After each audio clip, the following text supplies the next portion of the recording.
'Cause all this damn country does is keep on kicking them down. Ah, Lord. Watch anymore, Dave. It's too cringe right now. Like, that's why I hate the song, because I don't want broke people crying about how bad it is in a vague sense. I want sharp guys like Keith Woods. Spare me this living in the new world. Living in the new world. I want Keith Woods saying ban the ADL. Now, I have a question. If we're talking about conflicts of interest, is it true you work for an Israeli intelligence firm called Black Cube? No, who are you? No. Keith Woods. Nice to meet you. Ban the ADL now. Oliver Anthony's out there in the woods strumming along. It's the rich. The rich are the problem. The Monthly Rumble. The right wing's gay, man. Oliver Anthony. Can you tell me what happened, man? I don't know what happened, man. All I saw was the picture, dog. I did not, just like you were, I didn't want to look into it further. I saw the picture and I immediately at you, I was like, this is wild. And then I saw your comments and I'm like, what happened here? Do I think that these guys like actually hooked up? No. But there's something that is I don't know what the word for it is. Like, for instance, do you know about the conspiracy theory about all the rappers? Do you know about this? No, what's that?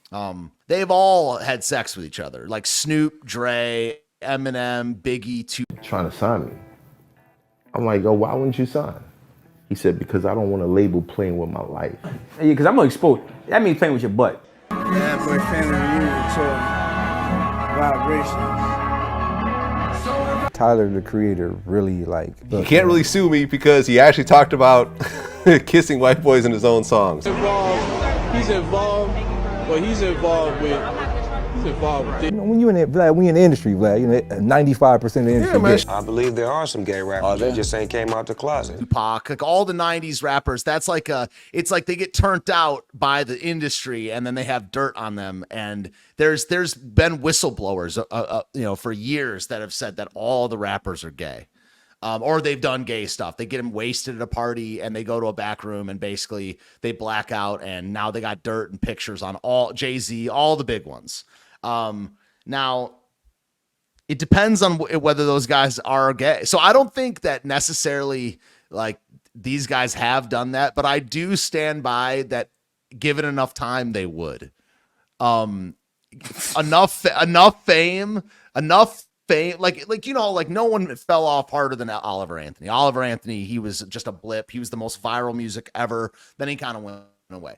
If he had 5 more of those hits, I think he'd be getting turned out for sure. I didn't think it was astroturfed. And I'm sorry, that picture makes me question all that. Does that make sense or am I just lost now?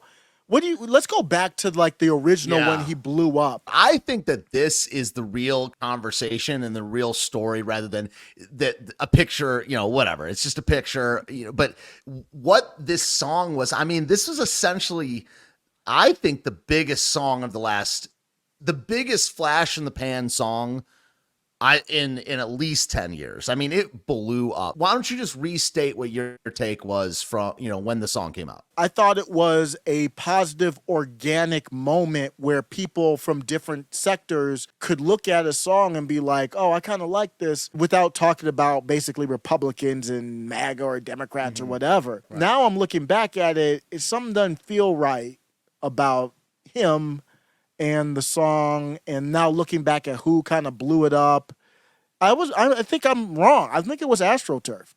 It blew up because people it was a good song, but I think your take was more on point. And of course, we talked about last time, Nick Fuentes. I think his take was more on point. Hindsight is 2020, and you see it now. And my take was that I knew it wasn't organic, but I also don't care if something's organic that much. I thought that the message itself was gay, whether it was astroturf or whatever. I'm not a populist. I don't think our problems are predominantly economic. I don't think that the rich men north of Richmond are to blame for stuff. I thought the song was okay. The whole video of these black streamers crying, like, give me a break, dude. Oh no. Ground, 'cause all this damn country does is keep on kicking them down. Ah, Lord. Yo, watch anymore, dang. It's too cringe right now. I don't like emotionalism. I mean, I think in some way, I mean, I do exhibit emotional, like I am emotional and I'm an entertainer, so I play things up.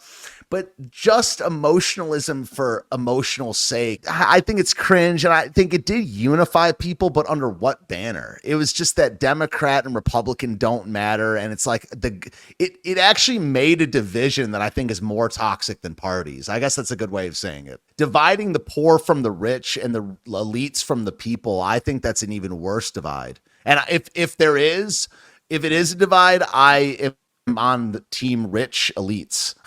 Like, now I don't like these elites, but I think that leveling up should be celebrated. This is a big moment for me. I mean, beyond the picture, whatever. I don't give a damn if this dude's taking it up the butt or not. Looking at this, I'm in a different place. Like, politically, it's crazy how I just maneuver. I don't like the economic stuff right now.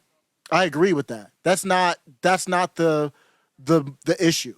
That's not the issue that I want to kind of lay the line on for us to kind of cry together about. Oh, hell no.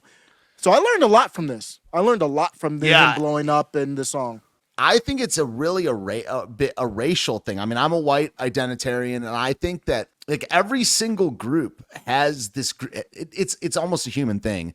Well, it is a human thing. The individual and thus the group. There is a attraction to being a broke ass sucker, being a victim, or being like the man's got me down, or I dress like crap. Or I don't excel because I don't care that much. This I don't give a crap mentality.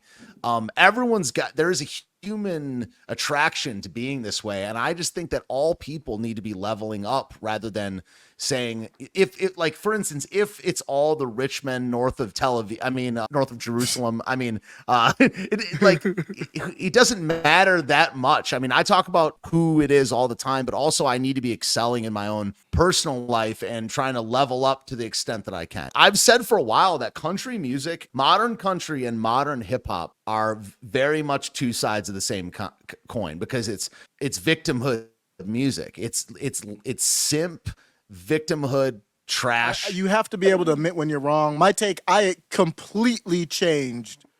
I don't know if there's a take I've had over the last 3 years that I've changed more than this one. I completely changed my take. Time I saw him live. I saw him live. I went to that concert in Nashville, and I just think that it's something being approved by the mainstream. It's not an argument necessarily, and it's certainly not a proof, but it's so close to something being a proof.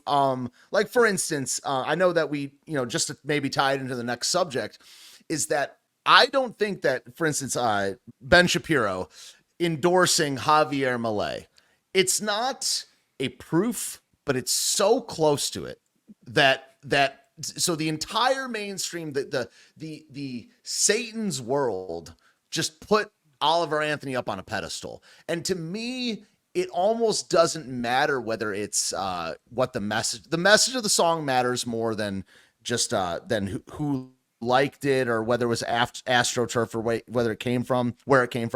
But who propped it up? It was so bad, and it got hot so quick that I just in general don't trust that. And I think there's a reason that things get propped up by those type of people. The Monthly Rumble.